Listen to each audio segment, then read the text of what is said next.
Ladies, if you're single and you're still dating, sometimes older men and sometimes younger men want to talk to you. There's pros and cons to both. So, if you just want to chill, watch the news at 7 and go to bed at 8, maybe an older man is for you. Also, between arthritis, Charlie horses, knee and hip problems, make sure you have pain cream right next to the love making creams on your nightstands when making love because you just might need both. On the other hand, if you want to stay up all night long and probably need to take a nap at the club, a younger man might be for you.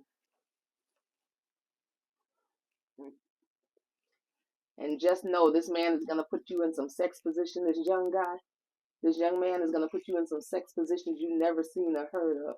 So make sure you have your pain cream on deck. Also, when a younger dude is hanging with his crew, they chilling, they throwing back drinks. They get the smacker talking, smacker talking. Just know it's every man and every woman for themselves. So make sure you practice. Make sure you practice. So make sure you practice your boxing technique. Make sure you practice your boxing techniques because it's every man, every woman for themselves. Peace. Like, comment, share, subscribe if you want more videos like this.